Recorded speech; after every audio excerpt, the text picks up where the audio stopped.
महादेव। अनाथों के नाथ, प्रेतों के नाथ, भूताधिनाथ बाबा महादेव। ऐसे ही नहीं भक्त वांछा कल्पतरु कहलाते हैं। अपने भक्त के लिए हर प्रकार से तत्पर समर्पण रहते हैं।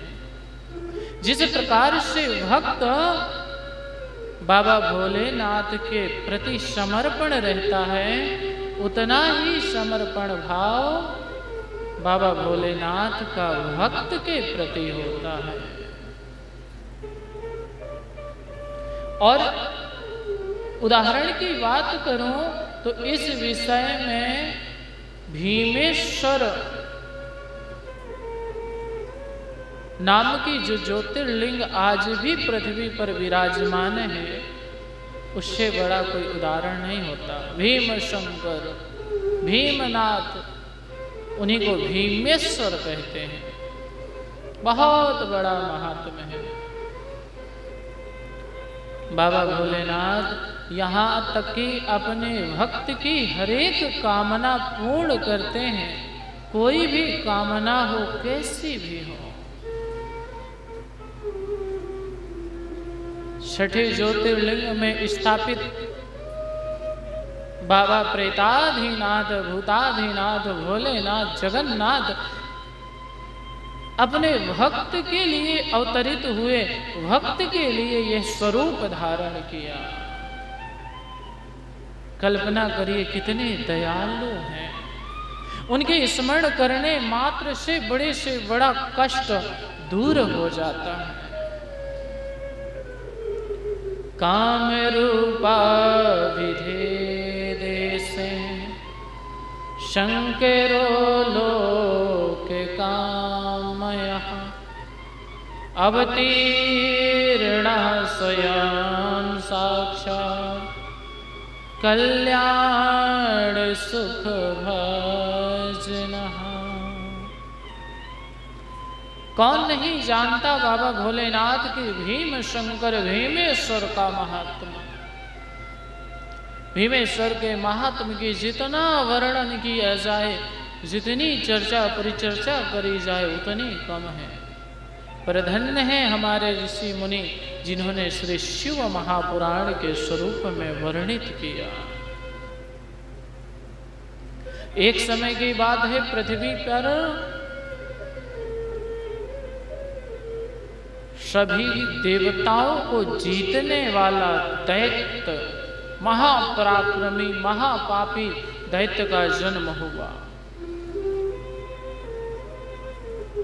दैत्य का नाम भीम।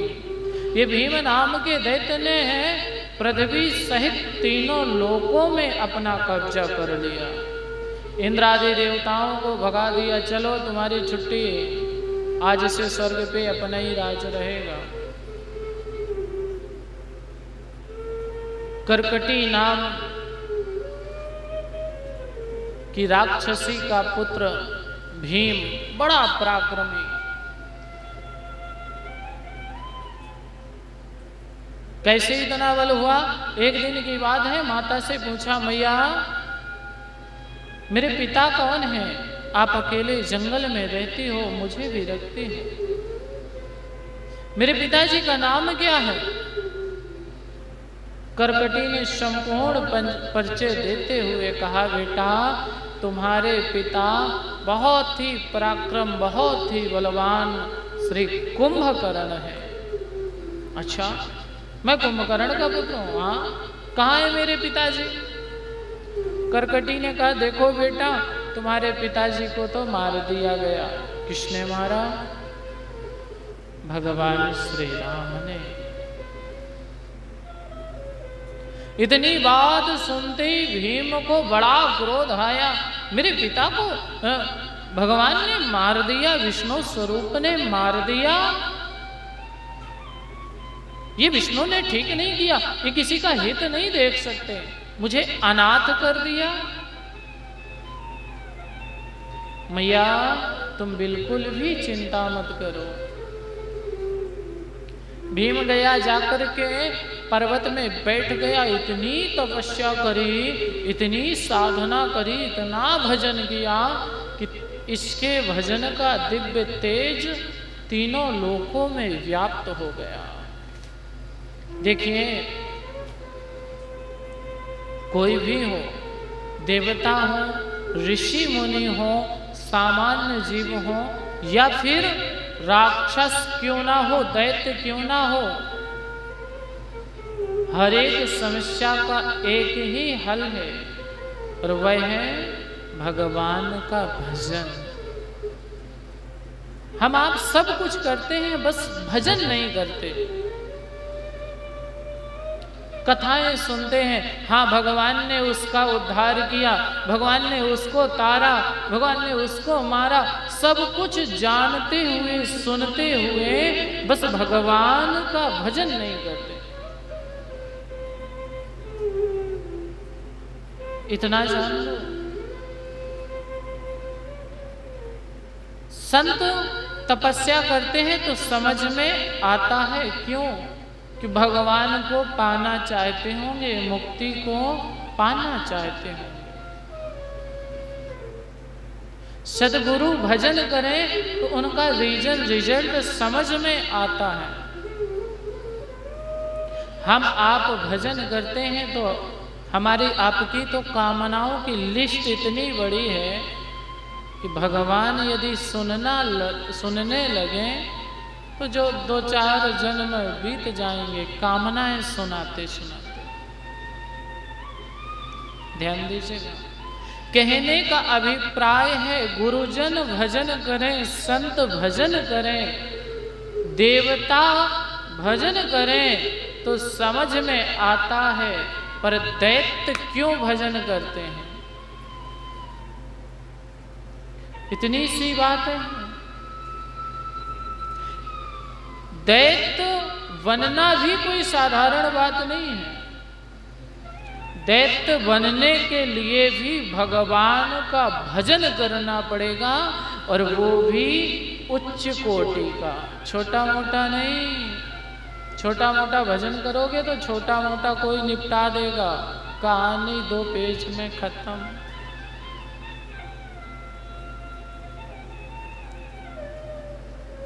अनुकरणीय विचारणीय बात है। दैत्यों के भी ये बात समझ में आती है कि हमें दैत्य बनने के लिए भी भगवान का भजन करना चाहिए, और हम मनुष्य होते हुए भी भगवान का भजन नहीं करते। क्या हम दैत्यों से भी गए गुजरे? संत तो हो ही नहीं सकते, देवता तो हम बन ही नहीं पाएंगे, पर कम से कम मनुष्य तो बने, दैत्यों से ऊंची क्वालिटी के तो बन जाएं। हर हर इस दैत्य की समझ में आ गया कि मुझे अगर भगवान विष्णु से बदला लेना है, उनसे जीतना है, तो मुझे भजन करना पड़ेगा, क्योंकि तप बल शंभु करहि संहारा। तप के बल से ही बाबा भोलेनाथ संसार का संहार करते हैं। तप के बल से ही ब्रह्मा सृष्टि रचते हैं। तप के बल से ही भगवान विष्णु पालन करते हैं। यहाँ तक कि तप बल विप्र सदा बरियारा, तिनकर कोप न को रखवारा। तपते अगम न कछु संसारा, तपस्या से आगे तो कुछ है ही नहीं। उस दैत्य ने साधना करी, तपस्या करी, इतना भजन किया, इतना भजन किया कि उस भीम के भजन की ज्वाला, तप का तेज तीनों लोकों में व्याप्त हो गया। देवता लोग विचलित हो गए और विकल होकर के भागे। पितामह क्या है? पाहि माम। ब्रह्मा जी बोले, भाई क्या हो गया? महाराज पृथ्वी में वो दैत्य भजन कर रहा है, जल्दी जाओ उसको वरदान दो। ब्रह्मा जी बोले, वरदान दूंगा तो वो कल से तुम्हारी क्लास लगाएगा। देवता बोले महाराज नहीं दोगे तो भी वो क्लास लगा के रखा है, इतना तप कर रहा है कि उसके तेज से हम देवता जले जा रहे हैं। अच्छा, ब्रह्मा जी भागे भागे भागे सीधे आए, बेटा वरदान मांगो। प्रसन्नोऽस्मि वरं ब्रूहि यते मनसि वर्तते। दैत्य ने आंख खोली, कौन हो? ब्रह्मा जी कहते हैं प्रसन्नोऽस्मि वरं ब्रूहि, मैं ही ब्रह्मा हूं, तुम्हारे ऊपर प्रसन्न हुआ। आहा, दैत्य प्रसन्न हुआ, प्रणाम किया। महाराज दैत्यों का एक ही चारा है, भजन करेंगे वरदान का नंबर आएगा, बोलेंगे महाराज मुझे अमर कर दो। ब्रह्मा जी बोले भैया मैं भी अमर नहीं हूं, तो मैं कैसे कर दूं? तो बोले महाराज इतना वरदान दो कि मुझ में बहुत बल हो जाए, असीमित बल, मुझे कोई जीत ना सके। ब्रह्मा जी बोले मृत्यु लोक में तो कोई नहीं जीतेगा। बोले नहीं महाराज देवता भी न जीत सके। ठीक है भैया, अब क्या करें, तपस्या तो करी है। तथास्तु, ऐसा ही होगा।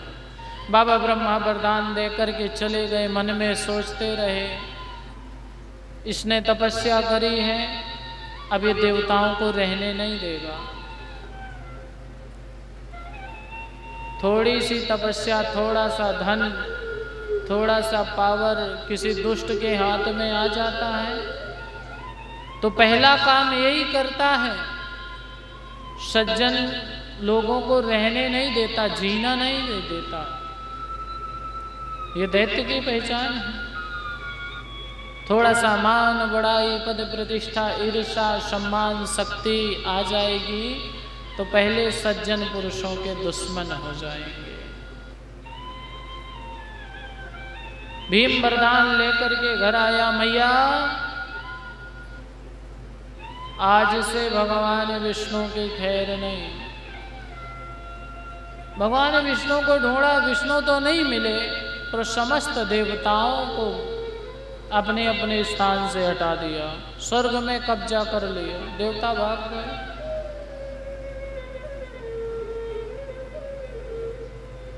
अब दैत्य है तो इसकी कितनी चर्चा करें, वैसे भी दैत्यों की कमी नहीं है, पर दैत्य से ही भगवान भी मिलते हैं, ये भी सत्य है।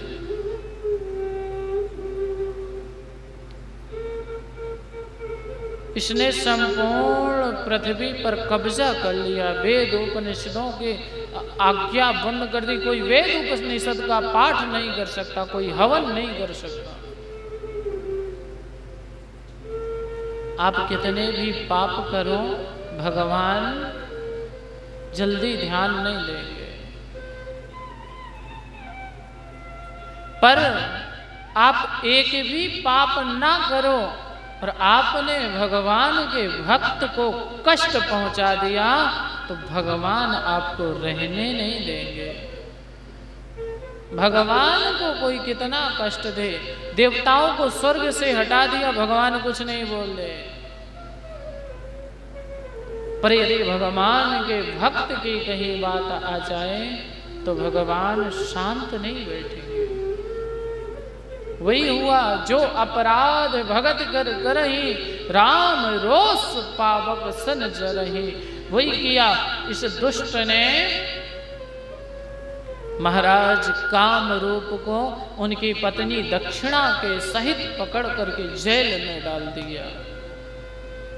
परम शिव भक्त महाराज काम रूप अपनी पत्नी दक्षिणा के साथ राजपाट में शासन करते थे। भगवान भोलेनाथ के अनन्य भक्त थे। इस दैत्य ने पकड़ करके काम रूप को दक्षिणा के साथ जीत लिया और बंदी गृह में डाल दिया। पर भगवान अपने लाडले भक्त की, प्रिय भक्त की परीक्षा तो लेते ही हैं।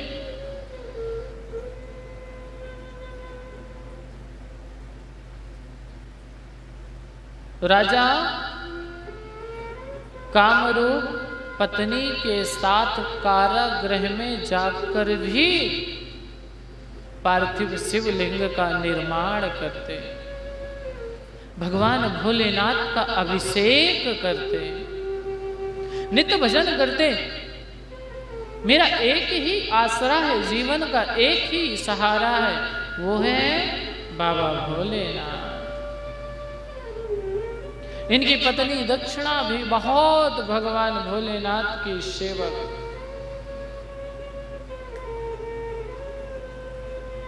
दोनों ही भगवान भोलेनाथ के भजन में प्रवीण रहते।